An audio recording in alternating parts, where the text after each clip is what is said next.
غلط قرار دے دیا۔ ان کا کہنا تھا کہ پارلیمان اب پالیسی بنائے گا۔ اس معاملے کو ختم کرنے کے لیے جو لوگ اس میں ملوث ہیں ان لوگوں کو ایک موقع دیا جائے، لیکن یہ پالیسی غلط ثابت ہو۔ پارلیمنٹ جو ہے وہ بحث کے بعد وائز پالیسی کا جو ہے وہ کی رہنمائی کرے گی۔ ریاست پاکستان نے سانحہ اے پی ایس کے بعد نیشنل ایکشن پلان کا فیصلہ کیا۔ 2014 کے اس فیصلے کے بعد عمل درآمد کے نتیجے میں 2015 سے لے کر 2020 تک دہشت گردی کی کارروائیوں میں بتدریج کمی دیکھنے میں آئی، مگر 2021 میں افغانستان سے امریکی انخلا کے بعد جب طالبان کی حکومت قائم ہوئی تو پاکستان میں دہشت گردی نے دوبارہ سر اٹھانا شروع کر دیا۔ اس وقت کی پاکستانی حکومت نے طالبان کا خیر مقدم کیا اور ٹی ٹی پی کے پاکستان بھیجے گئے افراد کو دوبارہ ری سیٹل کرنے کی پالیسی اختیار کی گئی۔ 40,000 سے زائد ٹی ٹی پی کارندوں کو سیٹل کیا گیا۔ ان 40,000 میں سے 7 سے 10,000 دہشت گرد تھے۔ تب ریاست کا خیال تھا کہ مذاکرات کے نتیجے میں اب سب ٹھیک ہو جائے گا، لیکن آج ریاست اس غلطی کا اعتراف پارلیمان میں کر رہی ہے۔ کور کمانڈر کانفرنس بھی دہشت گردوں کو کیفر کردار تک پہنچانے کے عزم کا اظہار کر رہی ہے اور سیاسی قیادت بھی اب پارلیمان سے فیصلہ سازی چاہتی ہے۔ صدر مملکت نے پارلیمان کا مشترکہ اجلاس طلب کر لیا ہے۔ بار بار تبدیل ہوتی ریاست کی ان پالیسیوں کا صلہ یہ ہے کہ پہلے قوم کے 140 بچوں کی لاشیں اٹھا کر ہم نے بات نہیں بندوق اٹھانے کا سوچا تھا، اور آج ایک بار پھر 101 معصوم لاشیں اٹھا کر دہشت گردوں کو نیست و نابود کرنے کا سوچ رہے ہیں۔ ماضی کے حوالے شاہد ہیں کہ طالبان نے ہر بار مذاکرات کے نام پر ریاست پاکستان کو دھوکہ دیا ہے۔ مثلا حکومت نے 2004 میں نیک محمد کے ساتھ شقائی معاہدہ کیا، 2005 میں بیت اللہ محسود سے سراروغہ معاہدہ کیا، 2008 میں منگل باغ کے ساتھ معاہدہ، 2006 میں شمالی وزیرستان کے عسکریت پسندوں سے معاہدہ، 2007 میں جنوبی وزیرستان کے احمد زئی وزیروں سے معاہدہ، اور پھر سوات میں مولانا صوفی محمد سے معاہدہ۔ ہم نے صوفی محمد کے ساتھ 6 نکاتی شرعی معاہدہ بھی کر لیا تھا، مگر پھر کیا ہوا؟ سوات آپریشن۔ آج ریاست ایک بار پھر دوراہے پر کھڑی ہے، مگر تاریخ کا یہ سبق سب کے سامنے ہے۔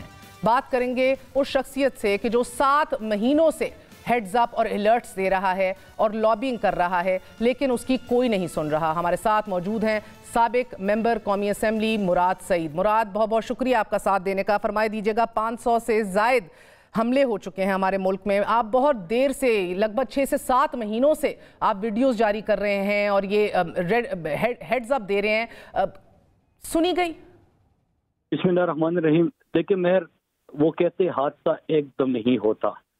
ایک تو پشاور میں جو افسوسناک ثانیہ ہوا ہے اس کی سب مذمت بھی کرتے ہیں، لیکن ہماری بدقسمتی یہ ہے کہ ہم ہمیشہ حالات کو پہلے حادثات اور پھر حادثات کو سانحات جب تک نہیں بدلتے اس کے اوپر بحث ہی نہیں ہوتی۔ سب سے پہلے مہر، میں آپ کے ذریعے تمام میڈیا چینل سے اپنے علاقوں کے لوگوں کی طرف سے، اپنے پاکستانیوں کی طرف سے میں ان کا گلہ آپ لوگوں تک پہنچانا چاہتا ہوں کہ ایک ہوتا ہے جب آگ لگے تو اس کے اوپر تیل چھڑک کے اس کو اور بھڑکانا، اور ایک ہوتا ہے کہ اس آگ کو روکنا، اس کو لگنے سے اور پھر پھیلنے سے روکنا۔ ہم نے بڑی کوشش کی تھی کہ جب یہ ریجیم چین آپریشن کے دوسرے مرحلے میں ہمیں اطلاعات بھی آئی اور پھر وہ اطلاعات ہمارے خدشات میں، اور وہ خدشات پھر جب حقائق میں بدلے اور ہم نے اپنی آنکھوں سے دیکھے، تو سب سے پہلے ہم نے اس آگ سے بچنے کے لیے 4-5 سوال پوچھے اپنی حکومت سے، حکومت وقت سے، اور ہم نے سوال یہ پوچھے کہ جون کے مہینے میں کیا افغانستان کوئی وفد آپ نے بھیجا، اور اگر بھیجا تو ان کی کن نکات پہ بات ہوئی۔ نمبر 2 کہ کیا کسی کی واپسی کے حوالے سے آپ نے وہاں پہ معاہدہ کیا یا کوئی بات کی۔ تیسرا سوال یہ تھا کہ جب فینسنگ ہو چکی ہے اور اس کے اوپر اربہ روپے پاکستانی قوم کے ٹیکس کا لگ چکا ہے، تو پھر یہ سرگرمیاں ہم کیسے دیکھ رہے ہیں، یہ لوگ کہاں سے آ رہے ہیں۔ پھر چوتھا سوال ہمارا یہ تھا کہ ہمیں تو بتایا گیا تھا کہ فاٹا مرجر کے خلاف پاکستان دشمن طاقتیں ہیں، تو پھر یہ فاٹا مرجر کی واپسی کے حوالے سے گفتگو کس کی ہوئی ہے۔ اور اس طرح مزید ہم نے 4-5 سوال پوچھے، اور ہم نے کہا کہ اس کا ہمیں اس لیے جواب دیجیے مہر کہ ہم نے 80,000 جانوں کا نذرانہ پیش کیا ہے، اور اے پی ایس میں جب ہمارے بچوں کی شہادتیں ہوئی تو اس کے بعد پوری قوم کی، تمام میڈیا ہاؤسز کی، تمام پولیٹیکل پارٹیز کی، تمام اداروں کی ایک ہی کمٹمنٹ تھی کہ اس کے بعد مزید نہیں، ہم نے پاکستانیوں کی مزید جنازے نہیں اٹھانے۔ تو جب ہم نے امن حاصل کیا ہے، 80,000 جانوں کے نذرانے پیش کیے ہیں، پاکستان میں امن آ چکا ہے، ہمارے آج ٹیررزم سے نہیں ٹورزم سے جانے پہچانے جاتے ہیں، ہم جب اپنے لوگوں کے چہروں پہ مسکراہٹ لا چکے ہیں تو پھر کیوں اس طرف لے کے جا رہے ہیں؟ یہ ہمارے سوال تھے اور ہم نے کہا کہ اس کو روکے، قوم کو آگاہ کرے۔ جب جواب نہیں آیا، میں جون کے مہینے کی بات کر رہا ہوں، تو پھر ہم نے ISPR سے سوال کیے، اپنی سیکیورٹی اداروں سے سوال کیے اور ان کو کہا کہ حکومت وقت جواب نہیں دے رہی، خدا را آپ جواب دیجئے، آپ ایک بریفنگ دیجئے کہ پاکستان خصوصاً اس خطے میں اور خصوصاً پھر خیبر پختونخوا میں کیا ہونے جا رہا ہے؟ کیا پھر سے ہم کسی گریٹر گیم پلان کا حصہ بن رہے ہیں؟ کیا امریکہ سے آپ کی کوئی کمٹمنٹ ہو چکی ہے؟ کیا پاکستان امریکہ کو اڈے دینے جا رہا ہے؟ کیا ہمارا کوئی ایئر اسپیس استعمال ہوگا؟ کیا سی پیک کے حوالے سے جو دنیا سی پیک کے خلاف ہے، کیا اس کے حوالے سے کچھ سازشیں ہوگی اور یہ خطہ پھر سے ایندھن بنے گا؟ ہمارے لوگوں کو بچائیے، خدا را ہمیں بتائیے کہ اس کس طرف ہم لے کے کس طرف یہ حالات جا رہے ہیں۔ ہوتا کیا ہے، میں پریس ریلیز جاری ہوتا ہے کہ پروپیگنڈا کر رہا ہے۔ ہمارا اس وقت کا امپورٹڈ انٹیریئر منسٹر بیان دیتا ہے کراچی میں کھڑے ہو کے، اس وقت میں تو کوئی دہشت گردی نہیں ہے، لوگ کوئی نہیں آئے، یہ پروپیگنڈا ہے، یہ بالکل جھوٹ ہے۔ تو پھر ہم نے دکھایا بھی، ہم نے ویڈیوز بنا کے دکھائے، لاکھوں لوگوں کو سڑکوں پہ نکالا، ملاکن ڈویژن میں امن قائم ہوا، لیکن کہاں کہاں پہ ہم پہنچتے، کس کس کے پاس جاتے، کس کس کو موبلائز کرتے؟ ملاکن میں تو امن قائم ہو گیا، لیکن ہمارا ساؤتھ کے پی میں دیکھیں، لکی مروت میں آپریشن ہو رہا ہے، بنو میں CTD کمپاؤنڈ میں کیا ہوا وہ آپ کے سامنے ہے، کل پشاور میں افسوسناک ثانیہ جو ہوا وہ آپ کے سامنے ہے۔ تو میں کس سے سوال پوچھوں؟ میرا ذمہ دار کون ہے؟ کیا یہ جو لوگ خاموش تھے یہ شریک جرم ہے؟ کیوں خاموش تھے؟ کیوں جواب نہیں دے رہے؟ کیوں بریفنگ نہیں دے رہے؟ مجھے مراد صاحب، جو کمٹمنٹ جس کا آپ ذکر کر رہے ہیں وہ کمٹمنٹ کہاں کھو گئی؟ اور یہ دیکھیں 2 کلومیٹر دور بھی نہیں ہے APS جدھر سے ہم نے ننھے لاشیں اٹھائے تھے، مگر آپ کہہ رہے ہیں آپ نے حکومت سے بھی پوچھا، ISPR سے بھی پوچھا، آپ کو جواب نہیں ملا، وہ کمٹمنٹ کہاں کھو گئی؟ کیونکہ آج رانا ثناء اللہ صاحب نے ایوان میں کہا کہ وزیر اعظم اور عسکری قیادت بھی ایوان کو اب اعتماد ملے اور عسکری قیادت فیکٹس اور فگرز رکھے ہمارے سامنے، غلطیاں ایڈمٹ کی جائیں۔ تو سر کیا پالیسی کلیئرٹی نہیں تھی ان 7 مہینوں میں، یا جب سے ٹرانزیشن ہوا ہے افغانستان میں اور ایک بار پھر ہم نے لہر اٹھتی دیکھی ہے، غلطی کہاں ہے؟ میں آپ کو ایک چیز بتاؤں، دیکھیے جب یہ ریجیم چین آپریشن ہوا تو ہم نے مئی جون میں ہی کہا تھا جب پہلا ڈیلیگیشن جاتا ہے ہمیں اطلاع ملتی ہے، ہو سکتا ہے ہم غلط ہو۔ ہم نے مہر سوال کیوں رکھے تھے سامنے؟ سوال ہم نے وہ رکھے تھے جو ہم اپنے علاقے کو جانتے ہیں، ہم جو ماضی میں یہ دہشت گردی بھگت چکے تھے، ہم جو 15-20 سال بعد امن دیکھ چکے تھے، ان تمام چیزوں، اور ہم اپنے علاقوں میں جو سرگرمیاں پھر سے شروع ہو رہی تھی، جب سرحد کے اوپر سرگرمیاں شروع ہو رہی تھی، جو افغانستان میں گفتگو ہو رہی تھی، جب یہ اطلاعات آ رہی تھی، تو اس بنیاد پہ ہم نے کیا کیا؟ ہم کوئی ریاست کے دشمن تو نہیں ہے، ہم کوئی پاکستان کے دشمن تو نہیں ہے۔ ہم نے سوال یہ پوچھے جو میں نے آپ کے سامنے رکھے، اس لیے سوال پوچھے کہ آپ خود قوم کو آگاہ کریں کہ ریاست کی پالیسی کیا ہے۔ جب حکومت وقت نے جواب نہیں دیا تو ہم نے اپنے سیکیورٹی اداروں سے پوچھے۔ مہر آپ نے کہا کہ غلطی کہاں پہ ہے؟ غلطی نہیں، یہاں پہ آپ خود اندازہ کریں کہ آپ کا انٹیریئر منسٹر جب کراچی میں ہمارے بڑے بڑے پروٹیسٹ ہو گئے، لوگ لاکھوں کی تعداد میں سڑکوں پہ نکل آئے، تو ہوتا کیا ہے کہ کراچی میں انٹیریئر منسٹر سے سوال ہوتا ہے کہ سوات میں اور ان علاقوں میں پھر سے یہ چیز شروع ہو رہی ہے۔ وہ علن اعلان میڈیا کے سامنے وہ کلپ اپنے پروڈیوسر کو کہیے وہ نکالے، اس نے وہاں پہ کہا کہ کون سی دہشت گردی، یہ بالکل جھوٹ ہے، پروپیگنڈا ہے، ہمارا پروٹیسٹ نہیں دکھایا جاتا۔ مہر، ہم جو پریس کانفرنس میں کر رہا تھا وہ نہیں دکھائے جا رہے تھے۔ میں نے در، سوات، بنیر، ہر تحصیل، ہر جگہ پہ ہم نے لاکھوں کی تعداد میں لوگ نکالے۔ کیوں نکالے؟ ہم نے سب کو کہا کہ پارٹی بعد میں، نظریہ بعد میں، پسند نہ پسند بعد میں، اگر جنازہ اٹھے گا تو اگر ہمارے گھر سے اٹھے گا تو آپ کے گھر سے بھی اٹھے گا، اللہ نہ کرے اگر بے گھر ہوں گے تو سب اکٹھے کیمپوں میں جائیں گے، اگر اسکول بچوں کے بند ہوں گے تو صرف میرے بچوں کے نہیں ہوں گے، آپ کے بچوں کے بھی ہوں گے۔ لہٰذا بھول جائے پولیٹیکل پارٹیز کو، بھول جائے اپنے نظریوں کو، بھول جائے اپنے پسند ناپسند کو, صرف امن کے لیے, اپنے لوگوں کی خوشحالی اور ترقی کے لیے اکٹھے ہو جائے. اکٹھے وہ ہو گئے, لیکن انٹیریئر منسٹر کہہ رہا ہے کہ پروپیگنڈا کر رہا ہوں, میں جھوٹ بول رہا ہوں. ISPR پر سیریز جاری کر کے ٹی وی پہ بریکنگ نیوز چلاتا ہے. ہمارا پروٹیسٹ نہیں چلتا, ان کی بریکنگ نیوز چل جاتی ہے اس کی مخالفت میں. تو میں غلطی نہیں, یہاں پہ آپ دیکھیں کہ پالیسی کیا ہے, ہوتا کیا ہے, میرے اوپر بغاوت کے پرچے بھی درج ہو جاتے ہیں. مجھ سے جو سوال پوچھنے پہ مجھ سے سرحد پار لوگ ناراض تھے, تو یہاں پہ بھی لوگ ان سوالوں پہ ناراض ہیں. اب میں اس کو کیا سمجھوں؟ میرے سوال پہ مہر یا آپ ناراض ہو سکتے ہو یا وہ ناراض ہو سکتا ہے, لیکن کیا پالیسی ہے کہ یہ بھی ناراض ہو گئے, وہ بھی ناراض ہو گئے, یہ بھی نہیں چھوڑ رہے, وہ بھی نہیں چھوڑ رہے. اس کے حلیے میں وہ اس سے سوال کرتا ہوں تو وہ سامنے آتا ہے, اس سے سوال کرتا ہوں کہ اس کے حلیے میں بندہ سامنے آ جاتا ہے, پرچے بھی ہو جاتے ہیں. تو اس کے اوپر کیا کہو گے اب میں؟ اور ہمارا میڈیا بھی, میں آپ سے اس کے پہلے بھی بات کر رہا تھا کہ جس کے سے بھی پوچھو نا, ایک عجیب کلچر ہے. ہم پہلی بھی جب یہ 2007 میں یہ چیز شروع ہو رہی تھی, اس وقت یونیورسٹی میں آواز اٹھاتے تھے. عجیب کلچر یہ ہے کہ جب تک جنازہ نہ اٹھے نا, اپنی آنکھوں سے نہ دیکھے کہ کتنے گوشت کے لترے اڑے ہیں انسانی جسموں کے, کس کس کے ہاتھ پاؤں کٹے ہیں, کتنے ہیں, جب تک ہم گنے نہیں اور اسٹریچر میں اور ایمبولینس میں وہ ہمیں نظر نہ آئے, ان کے گوشت کے لترے نہ اڑے, ہم کوریج بھی نہیں دیتے, ہم آواز بھی نہیں اٹھاتے, ہم ساتھ بھی نہیں دیتے. اور پھر وہی لوگ, مہر سب سے افسوس کی بات ہے, وہ لوگ آ کے آپ کے زخموں پہ نمک پاشی کس طرح کرتے ہیں کہ پھر آپ کو کہتے ہیں اچھا تو یہ کس طرح ہوا, یہ کس کا قصور ہے, کون کون ملوث ہے, آپ نے یہ کہا تھا, اس نے وہ کہا تھا. او بھائی جڑ سے تو اس کو پکڑو, پالیسی غلط ہے, پالیسی ہے ہی نہیں. بلکہ جیسی ریجیم چین آپریشن ہوا, امریکہ آپ کو لے کے آئے, اس خطے میں ان کے انٹرسٹ ہے.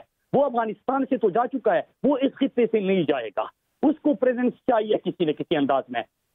کیا آپ حصہ بن رہے ہو یا نہیں بن رہے, سوال یہ ہے. گو کہ آج خواجہ آصف صاحب نے کہا کہ امریکہ کے ہر کہنے پہ تو ہم کام نہیں کر سکتے, لیکن آج ایوان میں بڑی دلچسپ انہوں نے ایک اور بات کی کہ اسی ایوان میں کھڑے ہو کے تمام تر بریفنگ عسکری قیادت سے ملی تھی, لیکن کوئی نتیجہ نہیں نکلا تھا. خواجہ آصف نے کہا کہ ہمیں جو کہا گیا تھا کہ راستے پہ لے آئیں گے تحریک طالبان پاکستان کو, سر جس کا سب سے پہلے اعلان اور ان کو خوش آمدید خان صاحب نے کی آپ کے دور حکومت میں, انہوں نے کہا یہ غلط پالیسی تھی راستے پہ لانے کی. تو سر ہم وہی ایک وشس سائیکل میں گھومے جا رہے ہیں, سبق نہیں سیکھتے. حل کیا ہے اب؟ دیکھیں مہر, میں آپ کو چیز بتاؤں, اس کا ایک ہی حل ہے.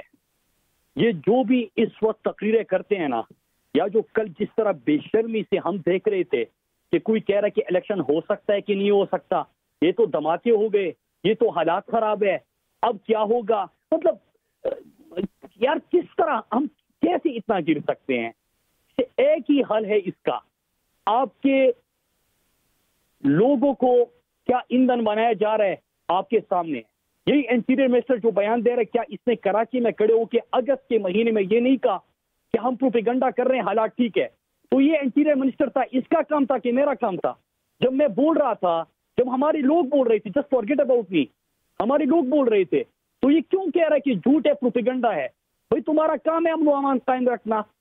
پھر اس کے بعد خواجہ آصف, یہی وزیر دفاع, اس کو میں نے اپیل کی تھی, میں نے فرزند زرداری کو اپیل کی تھی کہ آپ وزیر خارجہ ہو, امپورٹڈ ہو, جس طرح بھی ہو, وزیر دفاع آپ ہو. خواجہ آصف صاحب, آپ جھکتے مت مارو ہمارے اوپر.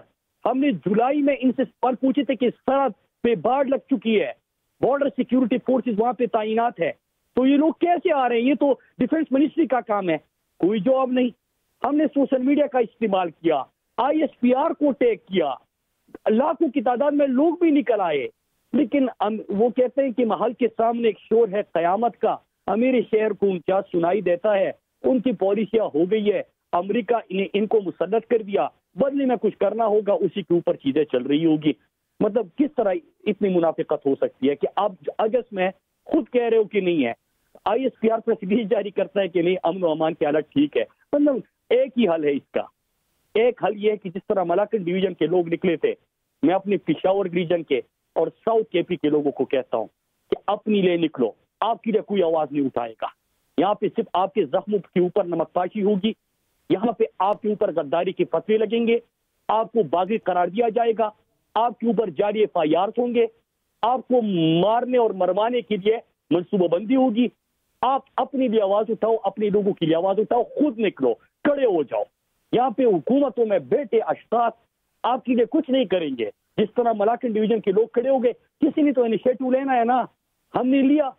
ہاں تھریٹس بھی ہے, ہاں ہمیں پتہ ہے کہ FIR بھی ہوئے, سب کچھ ہوا, لیکن یار کب تک اس طرح چلے گا نا؟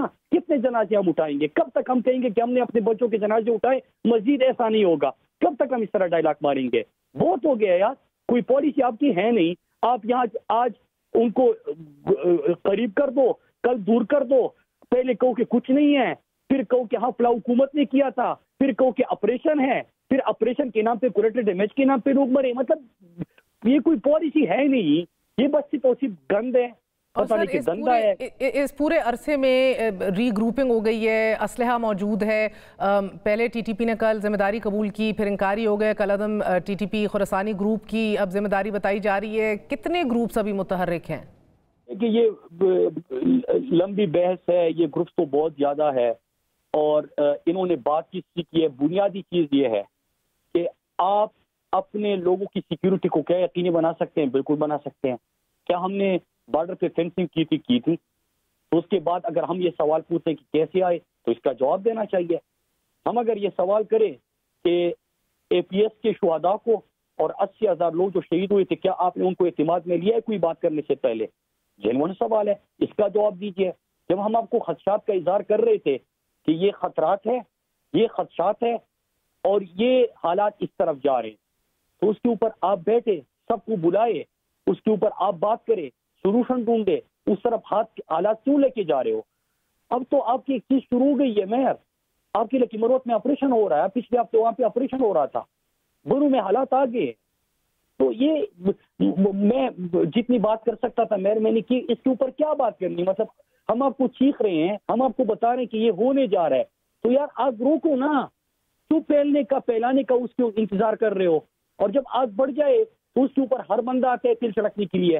پھر اس میں بے حسی بھی آپ کو نظر آتی ہے, سیاست بھی آپ کو نظر آتی ہے. بھائی اپنی سیاست کرنی ہے, کرو نا یار, کوئی اور چیز ڈھونڈو اپنے لیے.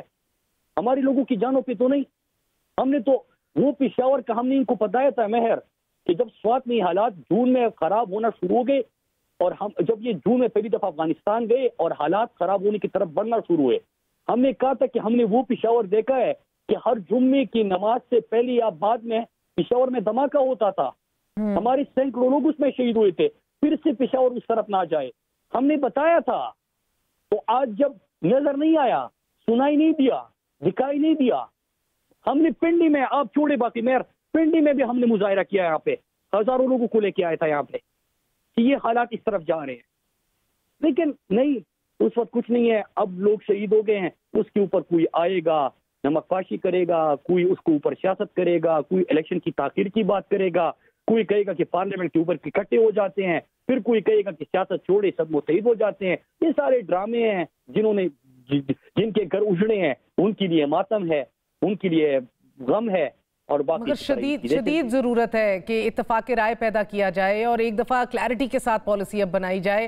اتفاق رائے کے حوالے سے آج خواجہ آصف صاحب نے بھی بات کی ہے کہ اسی کی ضرورت ہے. آپ لوگ ساتھ دیں گے؟ میں سوال پوچھ رہا ہوں نا, میری آنکھوں کے سامنے ہے کہ آپ نے گن کیا ہے, میری آنکھوں کے سامنے ہے. یہی ڈیفنس منسٹر کو میں چیخ کے بول نہیں رہا تھا جون سے کہ آپ وزیر دفاع, بارڈر آپ کے پاس آتا ہے, بارڈر سیکورٹی فورسز کس کے انڈر آتے ہیں بتائیں نا. چیخ رہا تھا, میڈیا کے اوپر پابندی لگی میری پریس کانفرنس. اگر میں ابھی ایک پریس کانفرنس کروں اور میں یہ زرداری کی بیٹی یا نواز شریف کے اوپر ایک بات کر دوں, پورا میڈیا جو ہے نا وہ بریکنگ نیوز چلائے گا. کوئی کہے گا کہ مراد اچھا ہے, کوئی کہے گا کہ برا ہے, کوئی کہے گا کہ اس طرح بولا, کوئی کہے گا کہ اس طرح بولا, لیکن دکھائے گا ضرور. لیکن اگر میں اپنے لوگوں کی زندگیوں کی بات کر رہا ہوں اور میں آپ کو خطرے سے آگاہ کر رہا ہوں تو بالکل بلیک آؤٹ. اور یہی ڈیفنس منسٹر خاموش.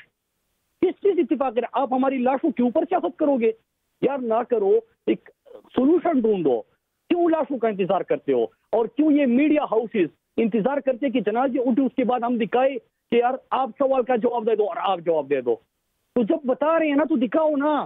جب آپ کو بتا رہے ہیں کہ آپ کی پالیسی غلط جا رہی ہے تو مت جاؤ نا اس طرف. گئے بھی خود, چیزیں بھی خود کی, ابھی اس کے اوپر یہ گفتگو ہوگی. ہم تو اپنا امن میں, اس کا تو ایک ہی سولوشن ہے جو ہم نے دیکھا ہے. سولوشن وہی ہے کہ لوگ خود اپنے لیے نکل آئے, جس طرح ملاکن ڈویژن کے لوگ نکلے تھے. میں پشاور کے لوگوں کو, اپنے بھائیوں کو, بہنوں کو, سب کو کہتا ہوں کہ اپنے لیے خود نکلو. آپ کے لیے اسی طرح یہ دکان سجتے رہیں گے, اسی طرح گفتگو ہوتی رہے گی, آپ کے اپنوں کے جنازے اٹھتے رہیں گے, آپ کے گھروں میں ماتم ہوگا, آپ کے اپنے پیارے آپ سے بچڑ جائیں گے. کوئی کہے گا کہ وطن کے لیے جان دے دی, کوئی کہتے ہیں کہ بڑی قربانی ادا کر دی, لیکن آپ کے اوپر کیا گزر رہی ہوگی اس کے اوپر کوئی نہیں پوچھے گا.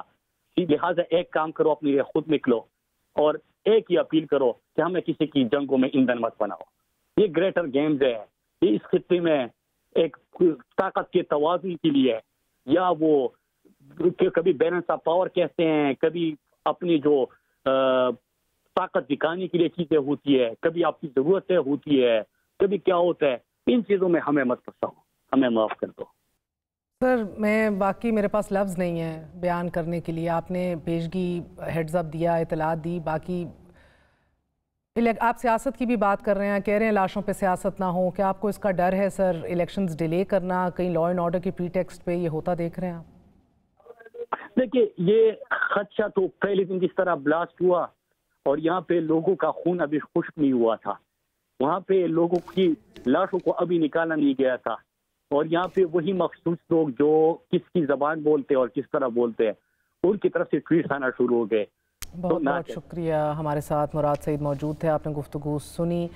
ناظرین, کمشنر ریاض خان محسود سے بات کرتے ہیں, پشاور سے ہمارے ساتھ موجود ہیں. ریاض خان صاحب, بہت بہت شکریہ ساتھ دینے کا. یہ ثابت ہو گیا ہے کمشنر صاحب کہ یہ سیکیورٹی لیپس ہی تھا؟ جی بالکل, آپ کسی حد تک کہہ سکتی ہیں.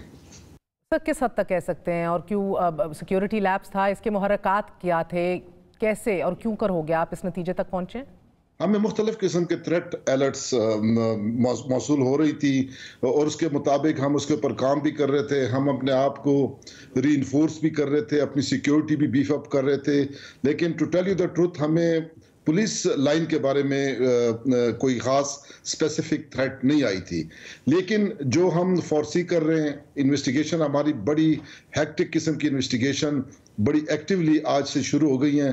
مختلف ٹیمز ہم نے بنا لی ہے, اور یہ آپ کو میں بتاؤں کہ یہ جو پولیس لائن ہے اس میں ہر ٹائم 24 آورز, چونکہ ہماری پولیس پورے صوبے کی پولیس کا جو ہیڈ کوارٹر ہے وہ یہ ہے, اس میں ہماری جو مختلف پولیس کی برانچز ہیں ان کی نفری موجود ہوتی ہے, تو آل ٹوگیدر 2-2.5 ہزار کے قریب پولیس والے اس میں ہوتے ہیں. تو ہم دیکھ رہے ہیں کہ یہ اندر سے کوئی فیسیلیٹیٹر ہے یا باہر سے آیا ہے, تو ہم مختلف اینگلز پر جو ہے اس چیز کو ہم کوشش کر رہے ہیں کہ ہم اس کو انارتھ کریں. اور یہ میں آپ کو بتاتا چلوں کہ ابھی تک جتنے بھی انسیڈنٹس ہوئے ہیں اس میں we have been able to identify 90% of sir, اب یہ ڈیٹیلز تو سامنے آ گئی ہیں لا انفورسمنٹ ایجنسیز کی طرف سے کہ وہ شاید چند دنوں سے یا چند ہفتوں سے پہلے اندر تھے, سیکیورٹی لیبس کے گیٹ پہ بھی نہیں چیک کیا گیا.